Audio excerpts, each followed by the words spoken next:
আমাদের পরিচয় হতে হবে দুর্নীতি বনাম বাংলাদেশ।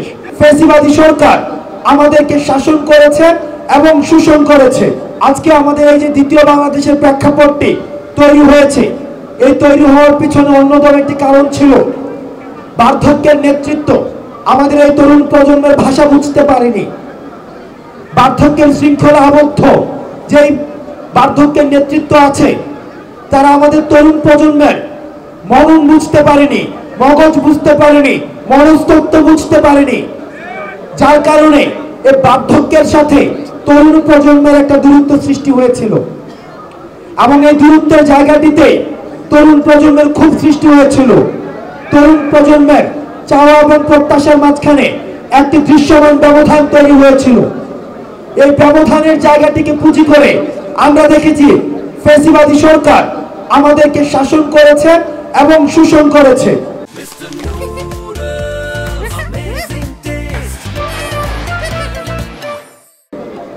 আজকে আমাদের তরুণ প্রজন্ম হিসেবে এই ব্যবধানটি ঘুচিয়ে দেওয়া সেটি হচ্ছে আমাদের কর্তব্য। এই কর্তব্যটি পূরণ করার জন্য শহীদের রক্তের প্রতি আমাদের যে প্রথম যে দায়িত্ববোধটি রয়েছে সেই দায়িত্ববোধটি হচ্ছে এই ব্যানারে লেখা রয়েছে। এই ব্যানারে লেখা রয়েছে যে আমাদের সমাজে বিদ্যমান, রাষ্ট্রে বিদ্যমান, পরিবারে বিদ্যমান যে দুর্নীতি রয়েছে, চাঁদাবাজি রয়েছে, টেন্ডারবাজি রয়েছে এবং সমাজ বিচ্ছিন্ন যত অপকর্ম রয়েছে সেগুলোর বিরুদ্ধে আমাদের ছাত্র নাগরিকের আমাদের ঐক্যবদ্ধ অবস্থান থাকতে হবে।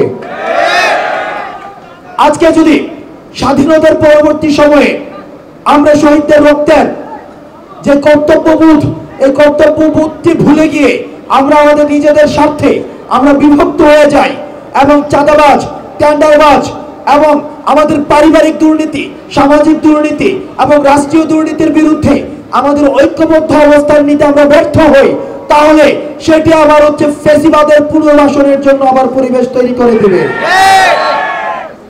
সুতরাং রাষ্ট্রের সামগ্রিক কল্যাণের জন্য আমরা যেভাবে 5 আগস্টের পূর্বে আমরা ফ্যাসিবাদের বিপক্ষে আমাদের অবস্থান তৈরি করেছিলাম, আমাদের দল, আমাদের মত, আমাদের সংখ্যালঘু, সংখ্যাগুরু, ধর্ম পরিচয় সবগুলোর ঊর্ধ্বে উঠে আমরা সবার তখন পরিচয় ছিল বাংলাদেশ বনাম ফ্যাসিবাদ।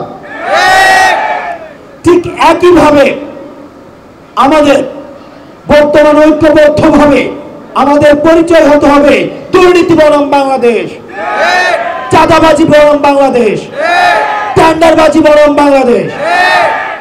প্রিয় সহযোদ্ধা, আমরা এটা স্বীকার করি, আমরা এখানে যারা রয়েছি এই সেমিনার কক্ষে আমরা যদি 100 মানুষ থেকে থাকি, 100 মানুষের রুচিবোধ আলাদা, পছন্দ আলাদা, পোশাকের ধরন আলাদা, কথা বলার ধরন আলাদা, তাদের আদর্শ হতে পারে আলাদা, তাদের রাজনৈতিক পরিচয় হতে পারে আলাদা, কিন্তু আমরা চাঁদাবাজির প্রশ্নে, দুর্নীতির প্রশ্নে, টেন্ডারবাজির প্রশ্নে আমাদের সবার পরিচয় এক, সেটা হচ্ছে বাংলাদেশ।